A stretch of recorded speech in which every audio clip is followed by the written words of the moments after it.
Welcome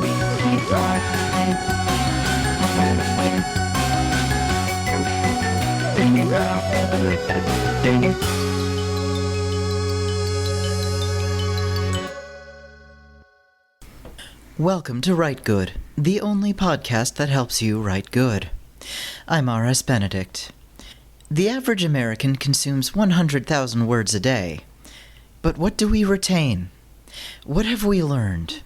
We think that bigger is better and more is better, but what about quality over quantity? Will reading more books make you smarter? Hello, Harley. Does writing more books mean you're a better author? And what's the difference between a binge and a feast? Here to talk about this is Lola Sebastian. Lola, thank you for coming back, but for people who might not have heard the previous episode, would you tell us a little bit about yourself? Yeah, absolutely. Hi, I'm Lola. I run a YouTube channel about primarily literature and textual analysis in general, and I'm also the host of the podcast, The Only Warrior Cats podcast. I've recently watched your, I think it was 2-hour-long video essay about cannibalism in cinema, which was really, really interesting. Thank you. I appreciate that. It was a lot to research and edit. Kind of traumatizing, honestly. But I don't regret a second. It was so fascinating. Yeah. I appreciate it that you sort of dug down into, okay, what does this actually signify? What are the ins and outs of it? How it's been used to stigmatize certain cultures and so on and so forth. I really appreciate that because going into it, especially being on, we're going to talk about Goodreads and book talk in this episode, but like being on book social media, there's a lot of people immediately just jumping on the ew, gross bandwagon when it comes to, like, why would you want to talk about cannibalism? That's so disgusting. Or they have the more simplistic take that cannibalism and queerness are so intrinsically connected that, like, every text covering cannibalism must be an allegory, and that's problematic. And I really wanted to dispel some of that. Yeah. Huh. I hadn't heard the cannibalism as inherently queer thing. Especially with, I talked about Luca Guadagnino's Bones and All, and especially with that book and that film, a lot of people reacted to it by being like, well, you know, every cannibalism otherness story is obviously just about them being gay, so... Okay. Basically what you're saying is gay people are immoral. And I'm like, okay. No. Oh, and also, cannibalism has a very strong history in colonialist storytelling. Like, we've employed cannibalism to otherize so many different groups of people that I just figured, hey, we should talk about it. Yeah, definitely. Well, it's highly recommended essay. Go to Lola's channel. But speaking of eating, let's talk about binging. Or more specifically, binge reading. We talk a lot about binging media in our present-day culture, binge watching a show on Netflix, binge reading books. What is binge reading?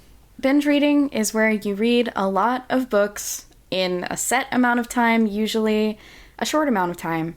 Like, it's like a series you just can't put down, you know? You'll read the whole thing in like 2 weeks, or you'll read... I'm actually going to amend that already because everyone says, you know, binging is when you just can't put it down, but these rules are actually quite strictly self-imposed by a lot of these individuals on these platforms. They'll set really high goals, especially on Goodreads and TikTok. Like, I frequently see, I'm going to read 300, 400, 500 books a year. God, I can't do that. That groan really said it all. Yeah, I mean, to be honest, part of the reason I started doing the book club bonus episodes was to just force myself read a book a month. That's like, you know what? And that's totally acceptable. I keep track personally. It's a habit I got into in school. I read about 100 to 200 books a year as a general rule.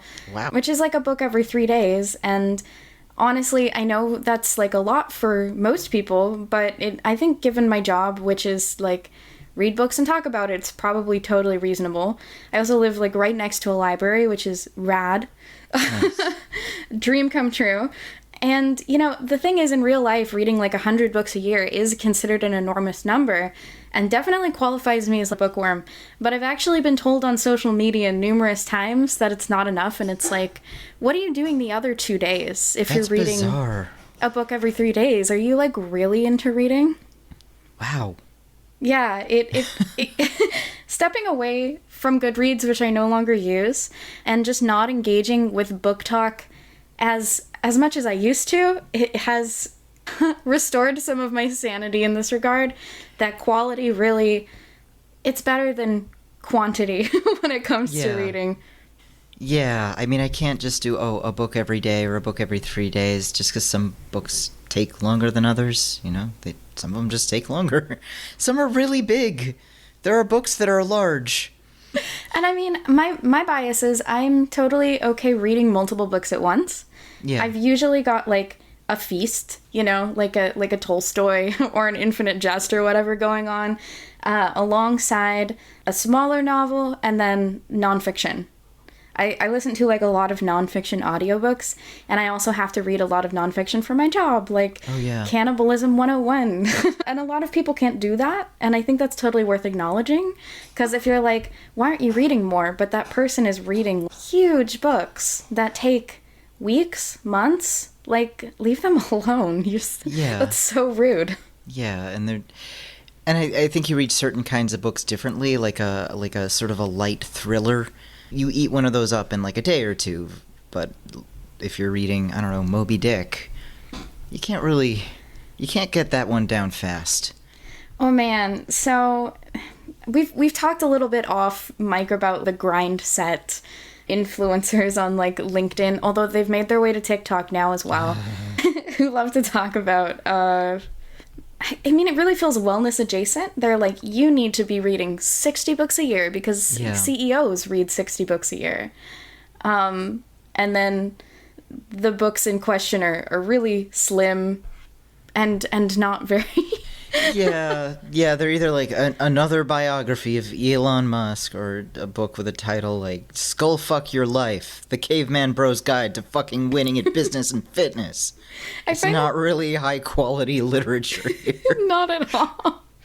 I find the business bro attitude especially offensive when it comes to reading, because they'll just openly say they skim everything except the titles that they really respect. And then they'll be like, here are those titles: Influence, Persuasion, How to Make Friends and Influence People, or 50 Scientific Ways to Be Persuasive. And it's like, well, you've just persuaded me that you have no idea what you're talking about.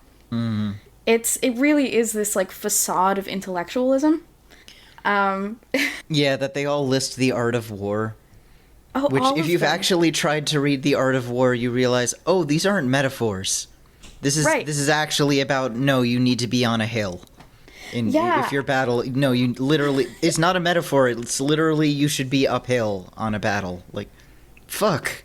God, I remember trying to read through that one for the first time, and I was like, this is what everyone who wants to be Warren Buffett is obsessed with, because it really is so literal and not at all applicable to modern business practices.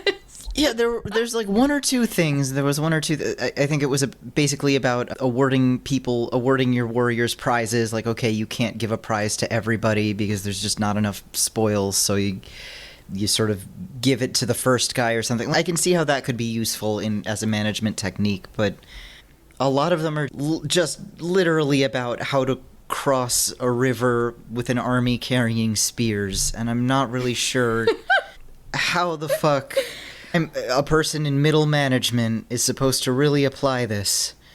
Yeah, my dad, he's in middle management, and his job literally requires him to read all of these slim self-help books with, bright yellow-orange covers, and the titles really are all, like, 8 exclamation points type stuff, where I'm like, really? But there's this culture that it's like, yeah, and if you read this book, it's going to make you an intellectual. And my dad can't read. Like, I don't know exactly how to explain this, but he reads, but he always falls asleep halfway through a chapter, so it takes a long time because he finds it very soothing. Aww. so many nights in my life. He really inspired my love of reading, but now when I'm at his place, I'll find him like sleeping on the couch with a book. Aww. And then he gives me these self-help books to resell just to make $1 or $2, and they have no resale value at all. No. Because the only people reading them and talking about them are the grifters or the people who've been given them by middle management, so they're abundant, and no one actually wants to buy them. If you go to your local bookstore where they do trade-ins and you're like, hello, would you like to buy Skullfuck Your Life? They're going to be like, no, we can't actually resell this. Yeah. Yeah. Now, I have heard that How to Win Friends and Influence People is legitimately, like, the one self-help book that is legitimately helpful. When I've heard people who've read a lot of self-help books, they'll say, yeah, they're all bullshit except for that one that was written, that was the first one. And you didn't really need to write another one after that. Just read that one, I guess. I don't know. I haven't read it, though, so maybe I should. Maybe I'd be better at winning friends and influencing people, so I don't know. I mean, there are the self-help books like that. And then I also find increasingly these wellness guru adjacent grifter, like, in order to become a CEO, you have to binge read LinkedIn guys, are really obsessed with, like, Oprah's book club types, and they will talk about them as if they are the creme de la creme. These are the books you have to read and reread. Rich Dad, Poor Dad is a big one, which is a horrible book. Really bad. Right. I haven't read that one, but I know that If Books Could Kill did a really great episode on them, and it's basically about a guy who supposedly was mentored by his friend's rich dad, and it sounds like his friend's rich dad was a fucking psychopath, and we're supposed to just, like, imitate this man who was deranged. Yeah, and then he was like, oh, he was the richest man in Hawaii, and everyone was like, so this guy, because there aren't that many. And then he was like, no, it wasn't that guy, but, like, it totally was. Or maybe he just made him up entirely. Probably did just make him up. This is just a whole weird real person fic. If Books Could Kill is a total lifesaver for me, because they really have covered the majority of the books I see touted by these very... Yeah. Their episode about men are from Mars, women are from Venus is wild. The guy says, like, yeah, men are just such that, you know, sometimes every once in a while a married father of 3 needs to just leave his family without explanation and just disappear for several days. Like, no, that's not normal. That's just you. That's just a thing he does, and he's writing it like, this is relatable, am I right, fellas? Like, no. It's no, so it isn't. funny. They love You're a terrible father. Books like that is like, oh, I understand women and I have a good relationship with my wife because of these books, and I'm just like, oh, man, I feel so bad for your wife. Like the 5 love languages.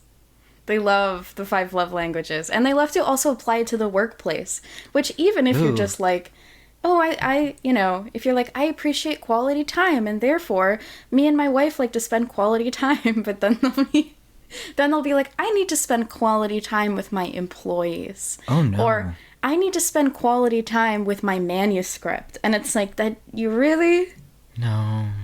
That is not quite applicable. These guys also worship Francis Fukuyama and Malcolm McDowell, which is kind of baffling to me because the way they'll present it is they'll be like, I know that, like, it's kind of liberal, but they have really good points. And I'm like, you have chosen the most, like, conservative and factually questionable. And Fukuyama's whole most famous thing turned out to be completely wrong. Oh, like absolutely. The end of history. Like, why would you cite this guy who's most famous for being extremely wrong? And for saying history's over immediately before the World Trade Center blew up. That's incredible. It reveals so much. I'm sorry. I'm laughing so hard and I'm trying to get it together. But you know, it happens in a cycle. It's very Fukuyama that these guys will release a video being like, what actually happened to the Titanic submersible? And then they'll present it. Oh, like hell yeah. a conspiracy theory, and then you go to their page, and then the next video, I am actually talking about a specific guy who I don't actually know the name of, so people are going to be like, that was the, but so whatever. But then, you go to their page, but this does happen frequently. I've seen this with, like, multiple different kinds of guys on TikTok. You go to their page, and then the next video is like, Hollywood doesn't hate women. It loves well-written female characters. And then it lists a bunch of women that are written like men, or like women who are like very exceptional in ways that are like, oh, okay, yeah, we get it. She's a badass. Ooh, Ellen Ripley. And then or it's stuff that they like it because they grew up with it, but if it was new, they'd probably find it offensive. I mean, the ultimate example is Princess Leia. Like, you can't tell me that you guys would all still love Princess Leia if she came out today. Yeah, or they'd probably be mad at Ellen Ripley, too. I mean, she survived. She's constantly telling the men no, and she wins, and our cool Chad Dallas, or whatever his name is, gets killed. Like, that's misandry right there. Yeah, or they list, oh my gosh, Laura Dern in Jurassic Park? I can't remember her character's name. Right, and there Ellie, I think, and there is a scene where she makes fun of, dinosaur kills man, woman inherits the earth. Yeah. Like, it is very pop feminism, very overtly. Yeah, I rewatched that recently, and I was like, I think you were just accustomed to this lens at the time, and you found it more forgivable, but you've recently learned to be outraged, and you haven't rewatched Jurassic Park since. And so you're like, this is a woman character. She comes from the 90s. There's the scene where she's flirting with Jeff Goldblum right in front of her boyfriend. She's a badass. Just blatantly flirting with him. It rocks. It is so good. I love how every character Sam Neill's ever played is just surrounded by women who want, like, nothing to do with him. and then at the end, they declare their love for each other. It's so good. But yeah, they love to be like, yeah, we need strong woman characters, and then the third video on their profile is like, you need to read Rich Dad, Poor Dad, and it's like, understood. Yeah. It's all the same mindset of consume, consume, consume, and then their idea of questioning is like conspiracy. Right. Just really contrarian. I mean, no sane person can look... That is wild that there are Titan submersible alternative theories too, which, man, I mean, that was the one incident in which literally everybody who knew anything said, bro, you're gonna die. Oh yeah. And then he died. I mean, these dude bros on TikTok love to talk about how he was taken out by the man. Yeah. The man, meaning the man who assembled the third-party Xbox knockoff controller that he was using to steer the submersible. Like, a rabbit hole in, like, watching TikTok in order to talk about all of this today. I found myself going down, and they were like, well, I've used these controllers my whole life, and I can tell you, they are very reliable. So, obviously, this was an inspired entrepreneur who was snubbed out, and it's like, are you kidding? That's incredible. It's the ocean. They're afraid of women and taxes, and they're not afraid of the ocean. Yeah. It's like, man, maybe Moby Dick would do something for you, Maybe. if you'd actually read it. Yeah, which sort of sliding in as a segue, I find it very interesting. Also, the culture around binge consuming media is what gets binged or what you put your time into. Like, I've noticed this with friends. I've recommended movies to friends. Like, I recommended RRR to a friend of mine, and they said, oh, I don't know, 3 hours is so long. And then I'm like, well, you'll binge watch a Netflix show, right? You'll watch the 5 episodes of a Netflix show one after the other. That's 5 hours. You can watch a 3-hour RRR. And they're like, I guess, I don't know. Or like, oh, I don't want to know if I want to read Moby Dick, but I'll read, 20 of these other novels instead. Like, well, 20 of those books could add up to one Moby Dick. So I find that so interesting, not just that we're consuming so much, but that we're afraid to sort of consume, for lack of a better word, like getting mad about Lady Ghostbusters in the year of our Lord 2023. It really, like, end of history, I feel like the world ended in 2016 and we're still just suffering the consequences. Because I swear, like, it's still just the same old, like, culture war nonsense arguments with these 8-hour long video essays or streams. It's always, like, Lady Ghostbusters, the Joker, Anita Sarkeesian. I'm like, can you just leave? That's wild that people Please. are still mad at Anita Sarkeesian. They always will be. Like, I'm That's still so seeing wild. memes about her on that when I go down these rabbit holes on that side of things, and I'm just like, man, Gamergate happened when I was in high school, and I barely remember it. And they're acting as if it's this, like, foundational text of the internet is harassing women. I'm Yeah. like, man, I have a career now on the internet. That's very disconcerting. Yeah, that is wild. I mean, like with all things, I really don't care if teenagers are binge reading the entire, like, A Throne of Stone and Bone series for fun and, like, talking about it with their friends. But I think it's worth distinguishing so that we don't sound like literal bullies, that this space seems to be predominantly occupied, or at very least ruled over, by either, like, the griftery guys or, like, millennial-aged women with superiority complexes.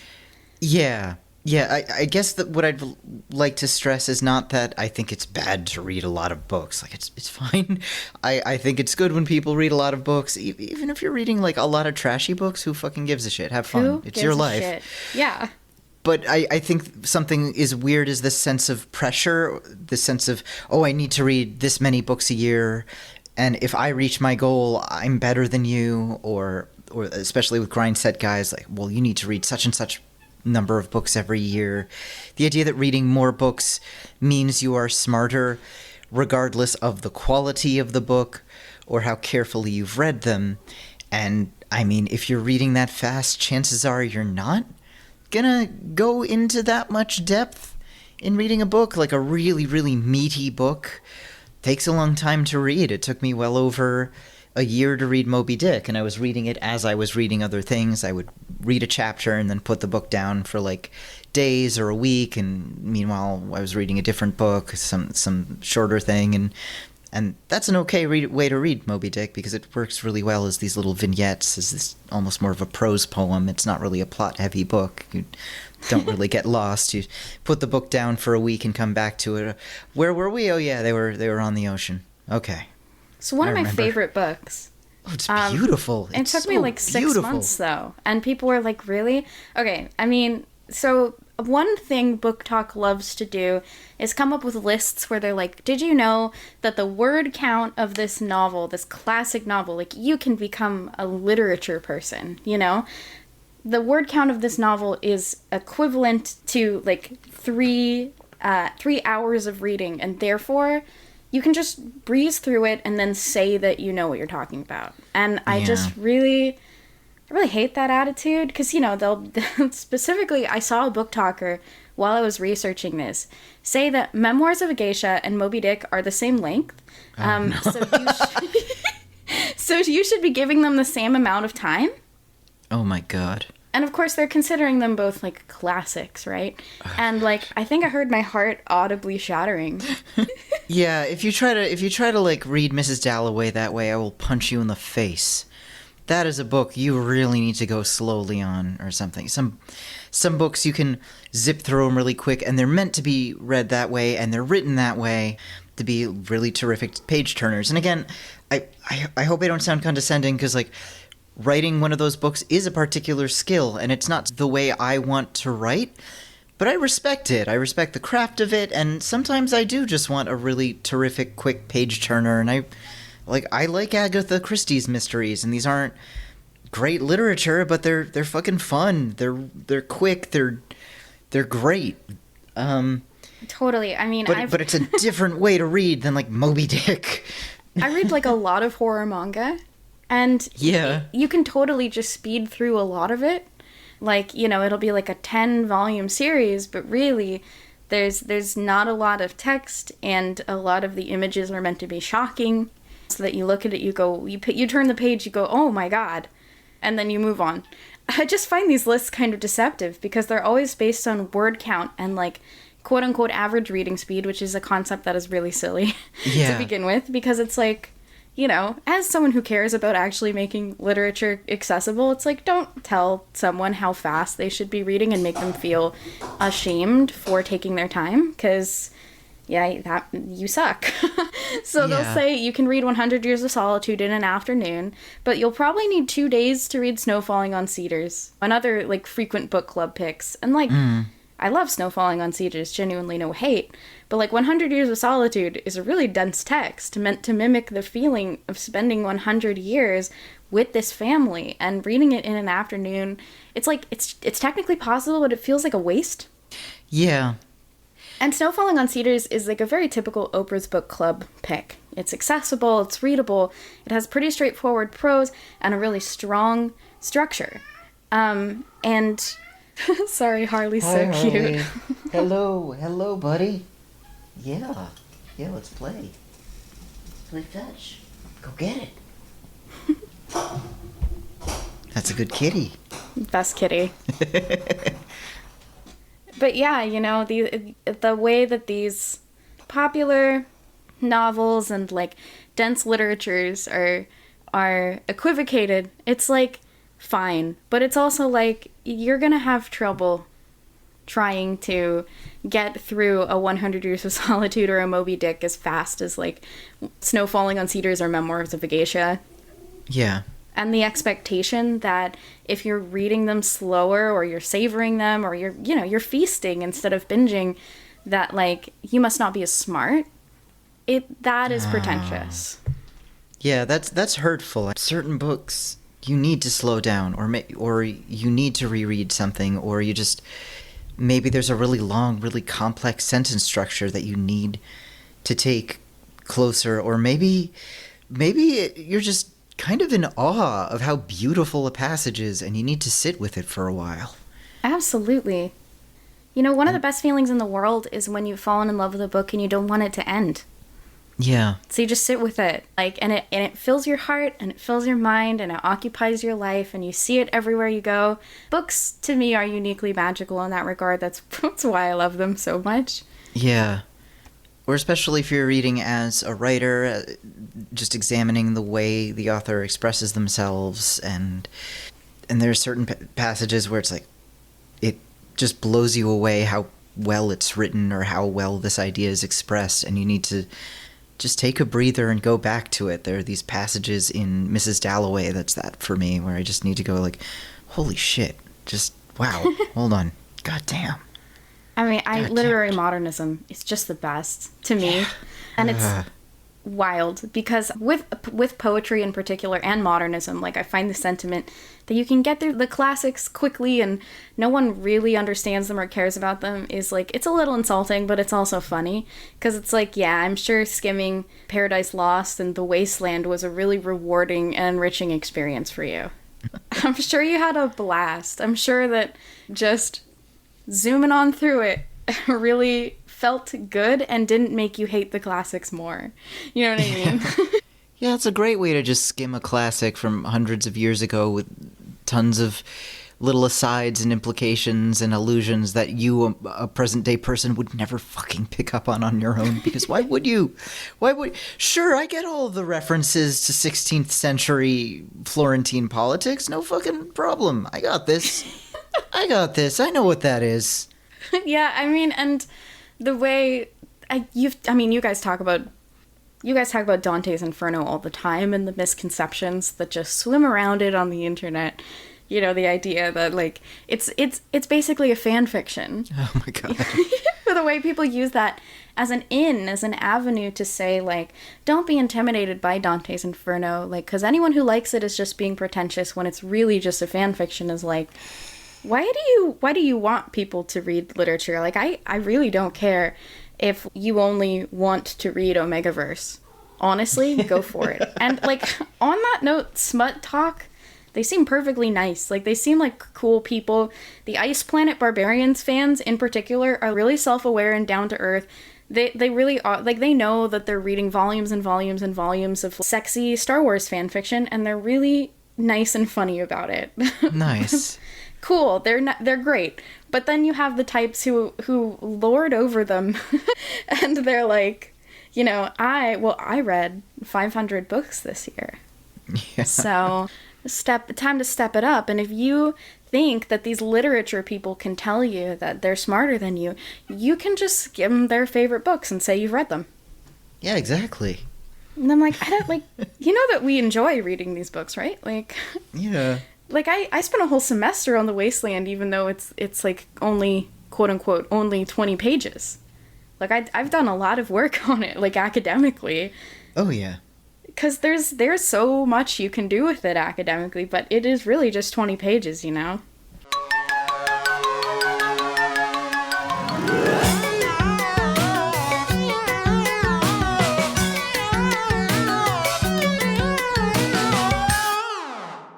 Let's get down to it. What is a binge versus what is a feast? What does it mean to binge versus what it means to feast? I don't know if you've ever binged. I will not ask you to describe your past or relationship with food, but if you've ever been on a binge, it usually doesn't not feel great. You don't feel good about yourself before or after, and the food that you generally binge on, if you've ever been on one, is not generally good quality food. Oh, yeah, It's usually totally. like packet of Oreos or something, and then you hate yourself. It's not great versus a feast. I mean, a feast implies a lot of things. It implies really, really savoring food. It usually implies company because you're usually feasting with other people, and there's usually a higher quality of food. You have a feast on Thanksgiving, but you have a binge of potato chips alone in your apartment because you've lost control of your life. It's such a different experience, and I think it might be worth comparing how we approach media that way, how we approach reading or watching movies or watching TV that way, the idea of a binge versus a feast. And what I'd like to see is an understanding of the difference between feasting and binging a book, and a little bit more feasting maybe. If you're, I don't know, maybe think of how a chef might approach food. If you're going to be a professional chef, you need to approach food differently than, like, you know, you'll want to feast something at a great restaurant versus eating several packages of Oreos while crying. One of them will help you be a good chef, and the other one will not, and that might be a good way to approach books too. So something I noticed with a lot of aspiring fantasy writers, sci-fi writers, there's this more is more attitude toward books, and it's the idea that bigger books are better. I feel maybe it's a similar symptom to how superhero movies are getting up to like 4 hours long these days, or that's too long. I don't like that. Like, don't even get me started, you know? Everyone's like, what, you don't like to have fun? You don't like blockbusters? Yeah. And then you watch them and it's just drudgery, man. I'm so tired. I'm like, you guys are making fun of me for being like a really big fan of, like, you know, like Italian Impressionism, but then everything you watch is like the closest cinematic equivalent to like a Dostoevsky I've ever experienced. It's freaking depressing, man. Yeah, I mean, RRR, I would let it be 3 hours because the pacing's solid. The movie's like 12 genres at the same time somehow, and there are multiple song and dance numbers. Like, you can pull it off, but the Batman movie made me I was so tired. I watched a matinee of it with my brother, and when we got out, it was like 7 p.m., and I just went home and went to sleep immediately afterward. I felt so depressed and tired. I'm like, this isn't fun. I want Adam West again. Come home.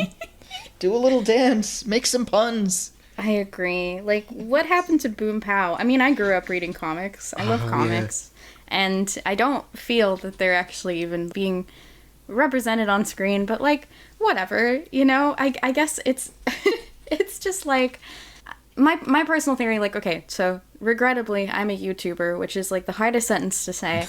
I'm not proud of it, but I'm a podcaster, so that's probably worse. That's just a YouTuber, only less photogenic.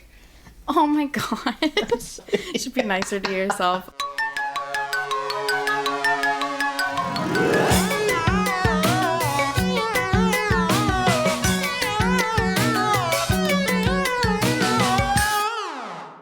$500 books in a year is like a book and a half in a day, so it's not impossible, But, like, let's just be honest with ourselves here. The majority of those books are going to be fluff. Yeah. Because even if you can read The Old Man and the Sea in 2 hours, it does not mean you should. And so people promoting classics like The Alchemist or Leaves of Grass or Slaughterhouse Vibes as books you can read to quickly expand your literary knowledge. It's like, man, you're just life hacking literature. And especially if you're a writer. Like, if you're a writer, I should presume you love books or you love reading, you know, but it's shocking because it's like, you can't tell me what to do. I'm a writer and not a reader. Life hack, skim Hemingway. It's like delusional, because if you're a writer who doesn't love to read, who doesn't love to feast, you just love to binge. Yeah. It's like, why are you doing this? It's got to be some sort of ego gratification. Yeah. You know, I've always found it weird how people who love classics are seen as the pretentious ones. Yeah. Because, you know, then you have these writers who don't read putting on airs about how, like, the quantity of books is what matters. Yeah. And if you read classics, that's pretentiousness. But also, just to shove it in their faces, you can read The Old Man and the Sea for 2 hours. I mean, I guess you can. You could. You could. You could, but people read the classics because they get a lot out of them. Oh, gosh. In particular, so I did a series, actually, on James Franco's Faulkner adaptations. The Sound and the Fury and As I Lay Dying on film, they were mistakes, and also the behind the scenes sounded like a disaster from the people I spoke to, and he's since been accused of a lot of really egregious behavior, like creating a school so that he could have a pool of young women to prey upon, which is not cool, to say the least. And, you know, in particular, I often see book talkers mention that you can read The Sound and the Fury in 5 hours. And I probably encounter that so often because I did a video on The Sound and the Fury, so, like, it was all I was getting for a while. But I strongly feel like the majority of people are not going to get through that first chapter easy breezy and comprehensive.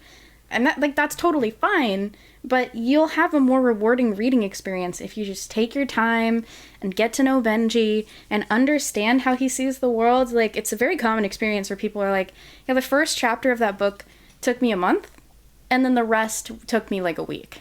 Wow. You know, because you really have to... the goal of it was to essentially write a character who has no sense of past, future, and present tense. It's all present tense. Even though he's describing things that happened decades ago. He's talking about how they're happening right now because that's how he's recollecting them. And I just cannot imagine anyone reading that book in 5 hours and being like, done. Yeah. I'm like, you probably would walk away from it and be like, wow, that was the worst book I've ever read. Oh, God. And ironically, I find it easier to binge like your Tolstoys and Tolkiens. Because the idea that book length equals book difficulty is tired. I read Anna Karenina for the first time at 15, and it was one of the most exhilarating reading experiences of my life.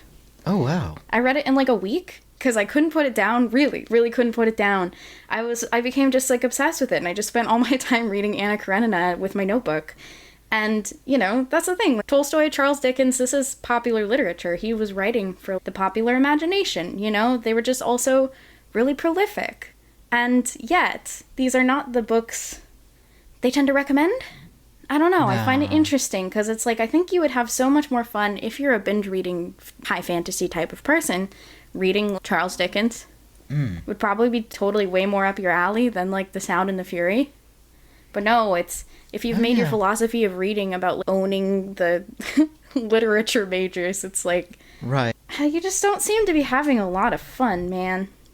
Right. There are the old literary stories that were just as much like page turners and trashy novels back then too. Mm-hmm. I'm thinking of The Monk. They never really cite The Monk, even though it's like trashy as hell. It's really fun. Oh my gosh, so true. So true. And also, you know, there's popular, like, again, they talk about the Oprah's book club list like it's this like high elite snobbery, but I'm like, you know, you can just have fun. You can just read these books for fun with your friends. That's like kind of the point of Oprah's book club. On that note, when she tried to incorporate more classics, Anna Karenina was like the first one that she reached for. Huh.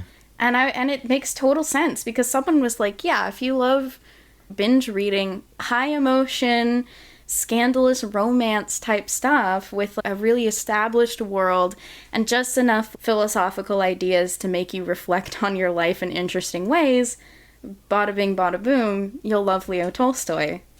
And then, then I go on TikTok, and it's 400 books they read this year, and they're all Omegaverse. It's like, that rocks. Oh man. And again, I really don't care. The smut talk, they seem cool. I'm actually kind of like low-key on smut talk in just my regular daily TikTok browsing because they are really funny and down to earth and cool, and they're not pretentious. The pretentious ones are the people who stick their noses up at the idea of reading fanfiction, but then everything they read is just published Bridgerton fanfiction with the name swapped. And it's like, man, at least the Ice Planet Barbarians fans will be like, we're on not Hoth right now. They're very open about the fact that they're just reading Star Wars smut. But then you have these binge readers who are like, this year I read 400 books. That's right. The Duchess Steele, The Demon Lover, Living with the Alpha, and you can too. It's like, listen, these are real book titles also that I saw binge readers bragging about. I wrote them down. Living with the Alpha? Really? Living with the Alpha. Mm-hmm. That's blatantly like Omegaverse shit. And they're like, yeah, just me casually reading 500 books, living with the Alpha. And I'm like, and it's kind of like saying I watch 500 movies a year, but then you look at the list. But it's all porn. Yeah. It's like... It's incredible. Yeah, a little known actress called...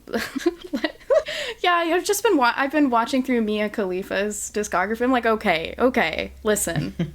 That's fine. That's totally whatever. I don't want to get into the politics of that. Then they use the whole I read 400 books a year thing as a gotcha. And it's like, look how smart and well-read I am. Yeah.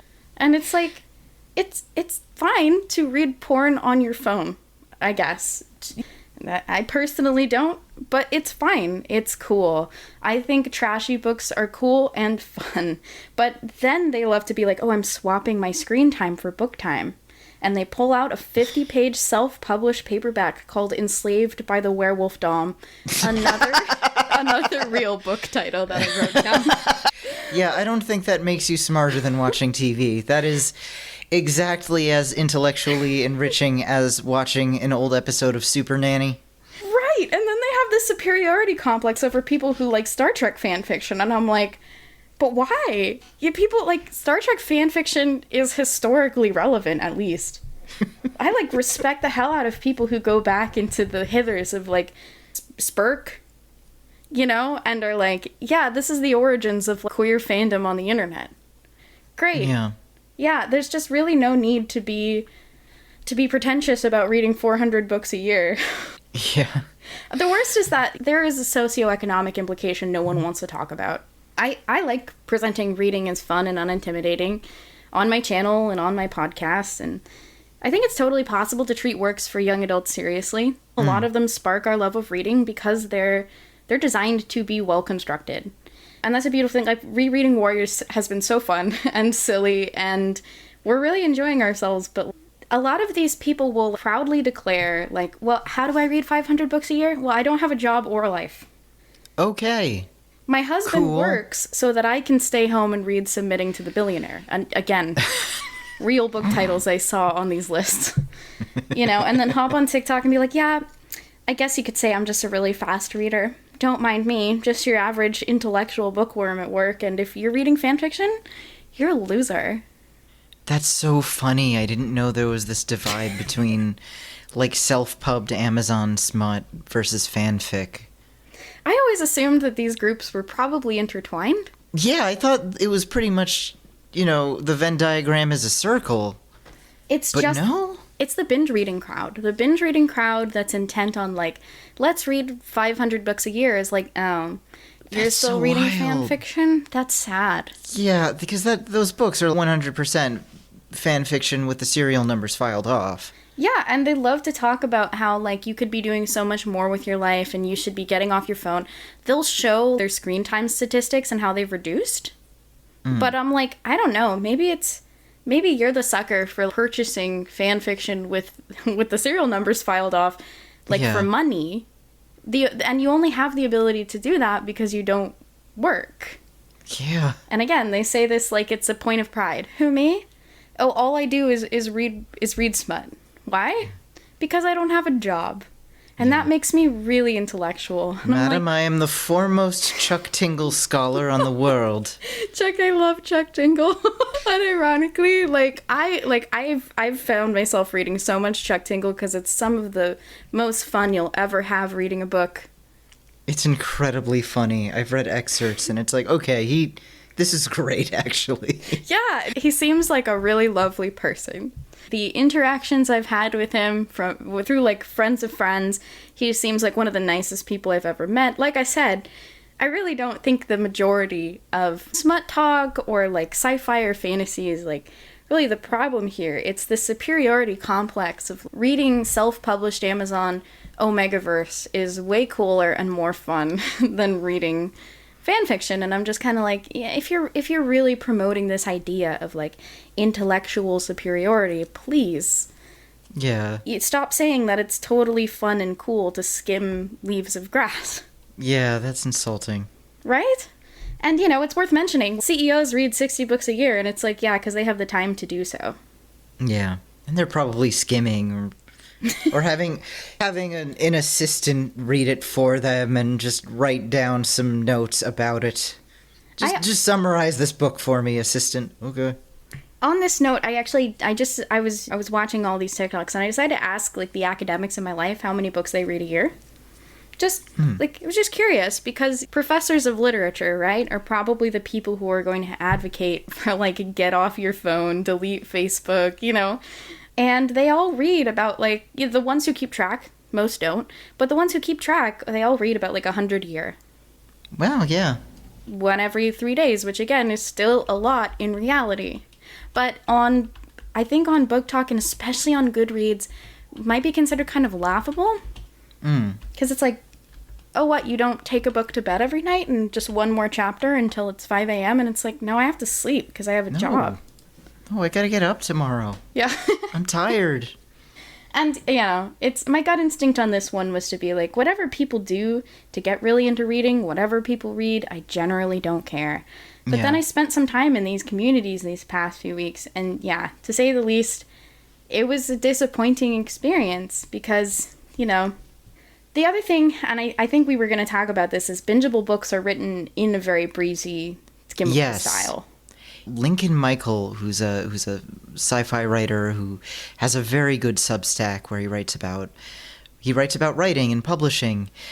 He has this terrific post. I'll link it in the episode notes, but he says that a lot of genre fans ask for what they call invisible prose, that they say gets out of the way of the story, gets out of the way of the plot, that all-important plot.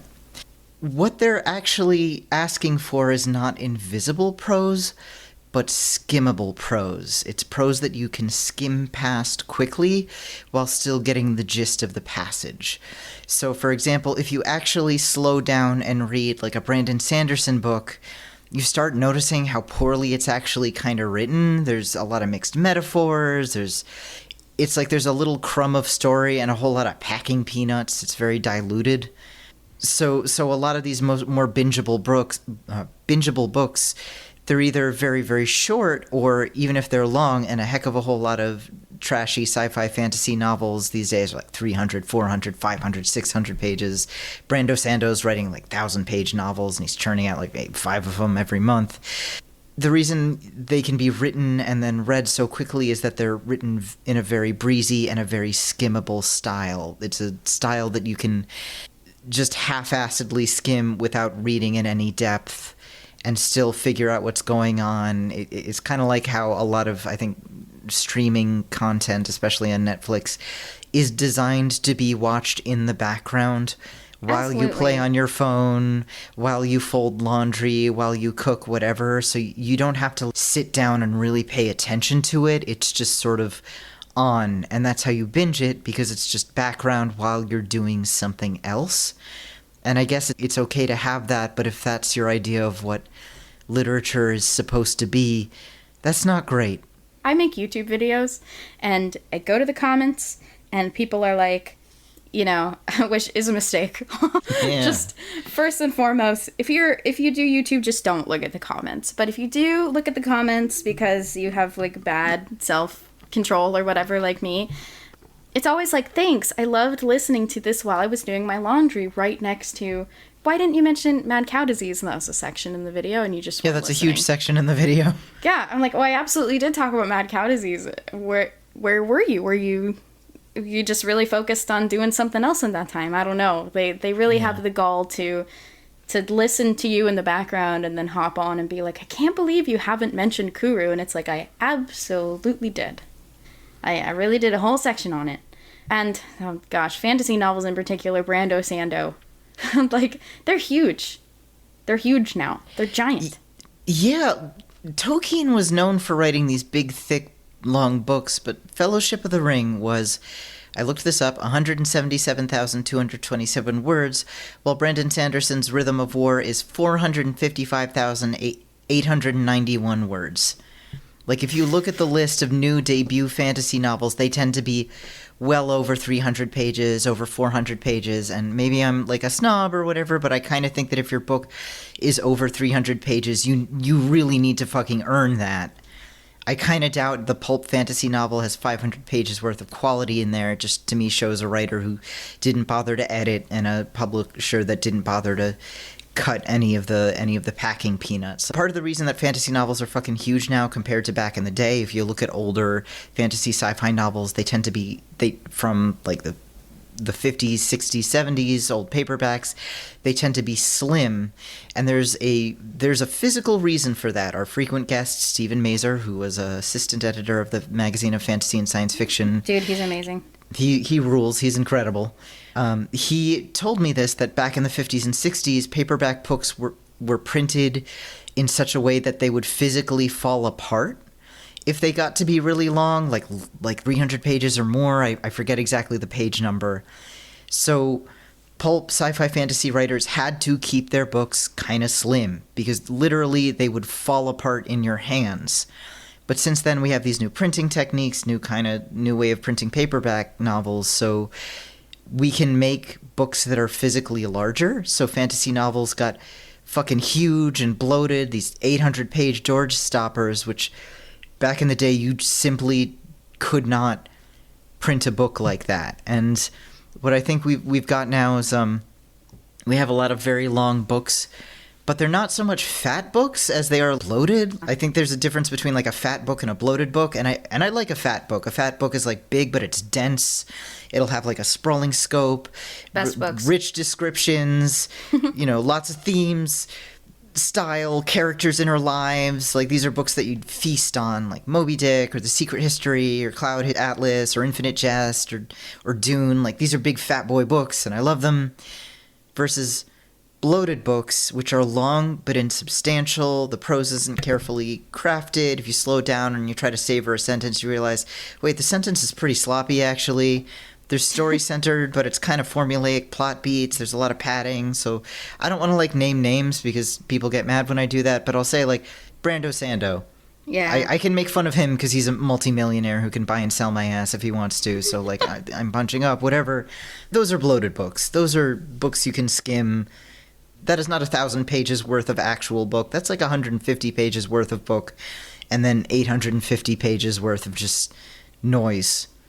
I also won't name names because I also get in trouble for doing that. But to the credit of, gosh, I didn't think I would say this in this episode, but to the credit of some of the binge reader types who stick their noses up at at literary fiction, this is actually a problem right now in literary fiction. Is there's just a shocking amount of books that I read that are considered the new classics, and it's oh my gosh, this needed an editor.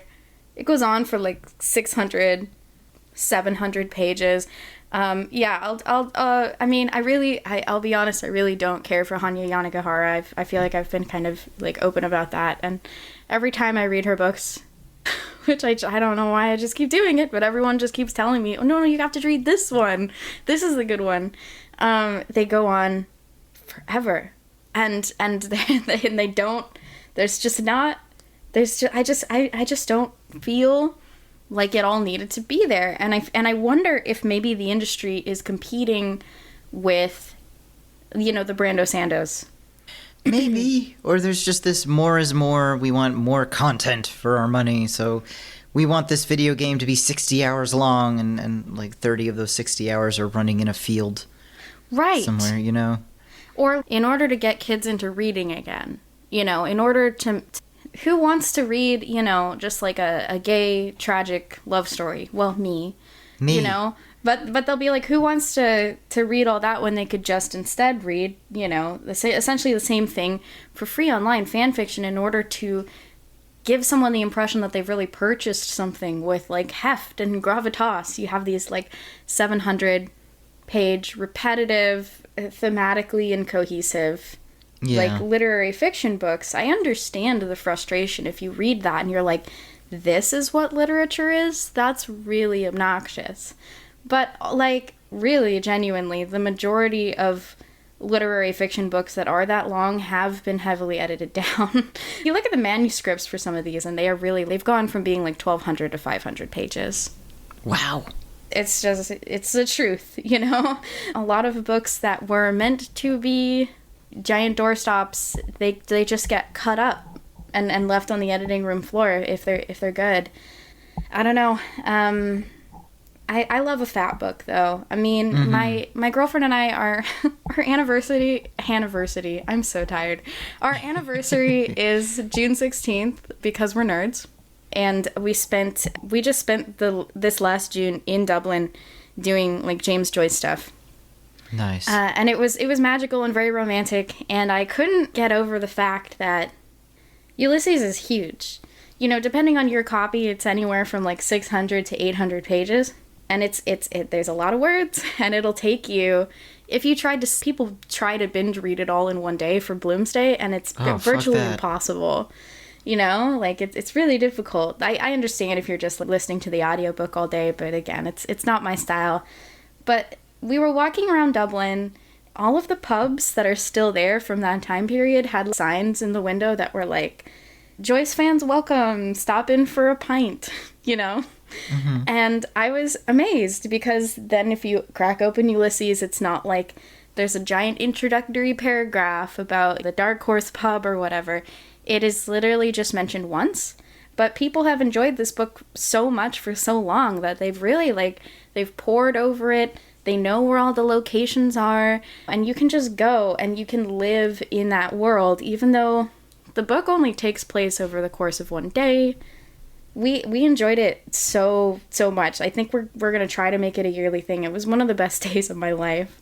Just nice. Walking around Dublin and seeing people's love for a big fat book that they've been feasting on forever now, And I mean, there's this interconnectedness that's kind of magical too, because it was a quote-unquote modern retelling of Hamlet and the Odyssey, and so then you have Shakespearean groups who came in from London who were doing readings from Hamlet in the street, and this was just what you do. The local art museums they often have let's do a collaboratory Greek mythology thing. I think Dublin is the UNESCO World Heritage City of Literature, so I get it that there's a lot of this intercollaboration. We never ran out of things to do. We could have stayed for days, and some people do. They stay all week just to live in a book that hypothetically you could binge read in 23 hours. Wow. It's pretty magical, when you really fall in love with a big fat book and you just engage with it deeply and wholeheartedly. And I guess if I can do one thing, it's just to encourage people to do that. Yeah.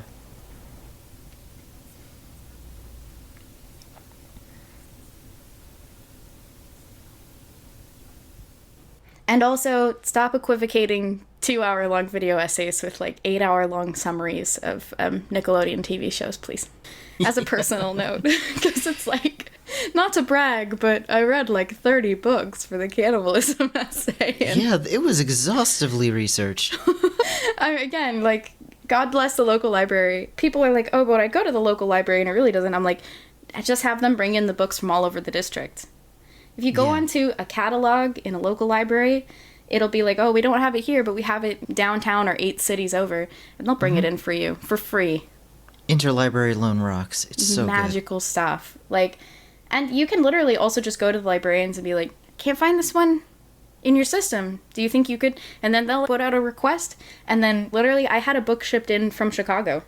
Wow. Again, for free, because the interlibrary systems are solid and strong and amazing. And like one of the last big strongholds of public knowledge and learning and community. And yeah, go support your local library. It's a very cool place to be. Yeah, libraries, they're fucking awesome. They're good. They're a good way to get a lot of books and actual books and not... I mean, you can get a lot of trash books too, but not Amazon self-pubbed what is effectively fan fiction, but pretending not to be fan fiction. I was just going to say, you know, the library's got... It probably if that's what does. You're into. I actually went to the library yesterday and I saw that they do have a whole shelf of Ice Planet Barbarians, and I was like, sick. Oh, what is it? One of our Discord members, Maddie, who's a librarian, showed us this book display, which was hot reads for cold weather, and one of the librarians had put up a display of shirtless hunk romance novels and knit and crocheted mini sweaters and hats and scarves for all the hunks. Librarians are the coolest people. It was incredible. People on planet Earth. Gosh, yeah. Totally, wholeheartedly, I encourage you listeners to go support Rite Gud on Patreon, join the Discord server. I'm there. Yeah. It's a lot of fun. I don't even like Discord servers, but I spend time on that Discord server because it's just lots of good takes. Every time I see like a really garbage take on TikTok, I often just go to the Rite Gud Discord server and someone already is like, "Oh, can we talk about this nonsense that's circulating on the internet today?" And I'm like, "Hell yeah. Hell yeah." I feel much less alone now. Oh, well, thank you. I appreciate that. It's the best. All right. So it's been about an hour, so why don't we wind down? Before we go, what are some things that you would like to promote? So I have a YouTube channel under my name, @LolaSebastian. I also run the podcast, the Only Warrior Cats podcast, where we, 3 people with literature degrees, me, Jose, and Zoe B, also YouTube literary people, we talk about the Warrior Cats series as adults with degrees. It's really fun and chill, and you can read along with us. We also have a Patreon, blah, blah, blah. I'm also launching a new original podcast with Nebula relatively soon. I don't know if I'm allowed to, like, say the name of it or whatever, but... Oh, I don't know the rules. Yeah, I don't know the rules because I signed contracts and stuff. Mm-hmm. But it's a really big one. It's got a budget. It's gonna have news coverage. We're working on a strategy for promotion, and it's about a very serious topic close to my heart. So if you like what I do and you want to support me, you can support me on Patreon, and that will go a long way towards covering serious topics I love. My next video is either going to be on a children's book adaptation of Jaws, which is also a Funko Pop collaboration, so you can only imagine how excited I am about that. God. Or a textual analysis of Lady Gaga's Art Pop should be coming out later this month. Oh, nice. Well, thank you so much for coming on and taking the time to talk. It's an absolute delight to be here. I'm honored, honestly. Oh, gosh. Wow. Unironically, like, a big Rite Gud listener, and when you're like, "Hey, Lily, you want to come on as our Gen Z correspondent and talk about the horrible, like, things you have witnessed on your phone?" I am like, yes, let's go. That's great. We'll always thank you for coming back, and thank you all for listening. If you like what you heard, please head to patreon.com/ritegud and subscribe. Until next time, keep writing good. This has been Rite Gud with Raquel S. Benedict. Hosted by Raquel S. Benedict and produced by Matt Keeley from KS Media LLC. Theme song by OK Glass. For comments and concerns, please write to us at ritegud@kittysneezes.com. That is RITEGUD @kittysneezes.com. If you'd like to support us, please visit our Patreon at patreon.com/writegood. This has been a Kitty Sneezes production. KittySneezes.com in color.